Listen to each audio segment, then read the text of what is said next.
नमस्कार. आज आपण नफा तोटा या घटकावर नवोदय, स्कॉलरशिप, पोलीस भरती आणि इतर स्पर्धा परीक्षेमध्ये कोणत्या पद्धतीचे प्रश्न विचारतात आणि त्याला कोणत्या पद्धतीने सोडवायचं यावर चर्चा करणार आहोत. त्यासाठी आपण काही प्रश्न घेऊन ते प्रश्न कशा पद्धतीने सोडवायचं यावर विचार करणार आहे. तर चला तर वेळ न दवडता आपण एक एक प्रश्न घेऊया, म्हणजे आपल्या लक्षात येईल आपण कोणत्या पद्धतीनं त्या घटकाकडे पाहणार आहोत. तर आपल्यासमोर पहिला प्रश्न आहे. एका फळवाल्याने 144 रुपये डझन याप्रमाणे 144 रुपये डझन याप्रमाणे 10 डझन आंबे खरेदी केलेले आहे. नंतर त्याने 10 आंब्याची एक पेटी याप्रमाणे 150 रुपयाला एक पेटी विकलेला आहे.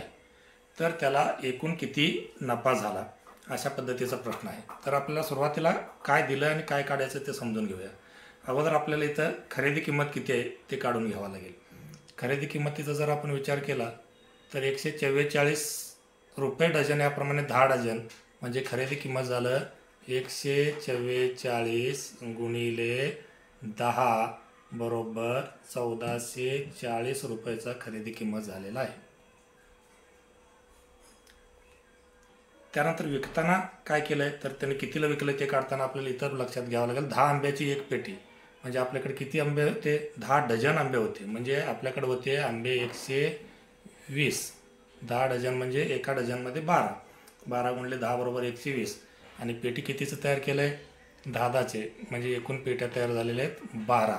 आणि एक पेटी 150 रुपयाला विकलेला आहे. म्हणजे आपल्याला 150 गुणिले 12 म्हणजेच किती, 12 शून्य शून्य, 12 पंचे 60ला 0, चला 6, 12 एक 12 आणि 6 18 म्हणजे त्याची विक्री किंमत झालेली आहे 1800. आता आपल्याला माहिती आहे नफा काढायचा आहे. नफा म्हणजे विक्री किंमत वजा खरेदी किंमत. 1800मधून आपल्याला 1440 घालायचं. 1800मधून 1000ला 1000 घालवा राहिले 800. 800मधून 400 घालवा राहिले 400. 400मधून 40 घालवा राहिले 360. म्हणजे त्याला एकूण नफा 360 रुपयाचा झालेला आहे. तर आपलं उत्तर येईल पर्याय क्रमांक 3, 360.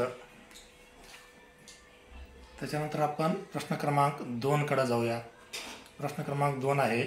रमेशने एक आंब्याची पेटी 250 रुपयांना विकत घेऊन, म्हणजे विकत घेऊन याचा अर्थ काय झाला, खरेदी किंमत आहे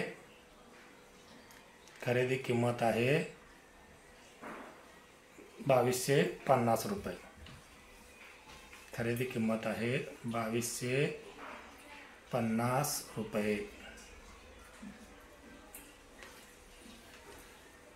ती 500 रुपयात तोट्यानं विकलेलं आहे. आता बघा, खरेदी किंमत जर ही असेल, टोटल आपण याला खरेदी किंमत जर म्हणलं, ह्या पूर्ण बोलाला खरेदी किंमत, तोटा झाला म्हणजे विक्री किंमत हा खरेदी किंमतपेक्षा लहान आहे, इथूनच त्याचे हे झालेलं. तर विक्री किंमत किती, म्हणजे जेवढा तोटा झाला आहे ते काढून टाकलं की राहिलेलं काय असणार आहे, विक्री किंमत असणार आहे. म्हणून 2250मधून आपल्याला 500 वजा करावे लागते. म्हणजे शून्याला 0, 5ला 5, 12तून 5 गेले तर 7, ह्याच्याला 1, 2तून 1 गेल्यावर 1, म्हणजे 1750 रुपयाला त्यांनी ती विकली असेल तरच त्याला 500 रुपयाचा तोटा होईल. म्हणून उत्तर आहे 1750, म्हणजे ऑप्शन क्रमांक 1 हा आपला उत्तर आहे.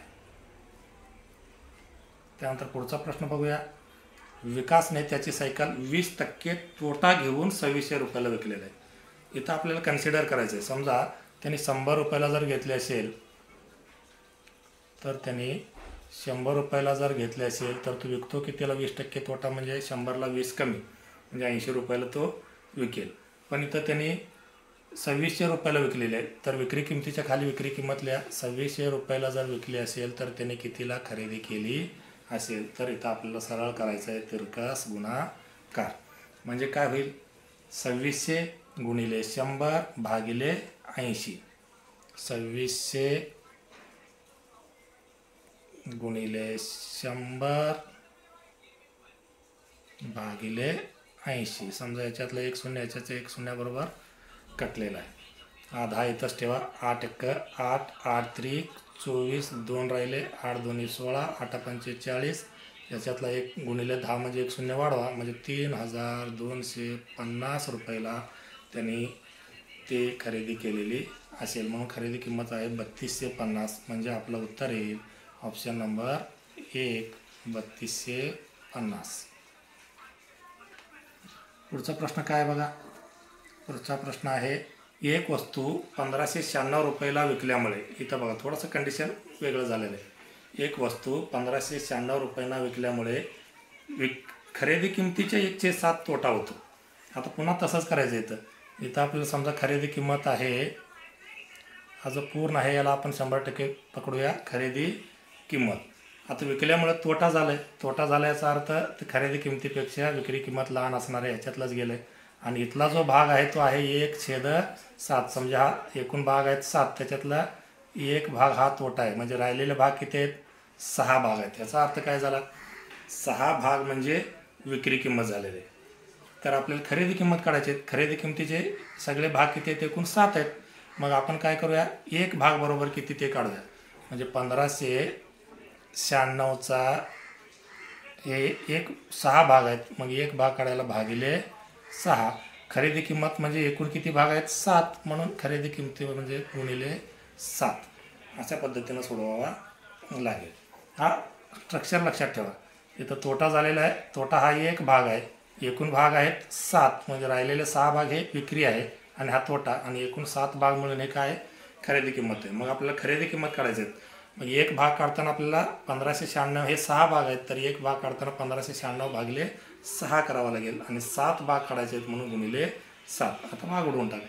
6 1 6, 6 2 12, किती राहिले? 3 राहिले. 6 6 36, 6 6 36, म्हणजे इथं आलेले 266 गुणिले 7 करायचे.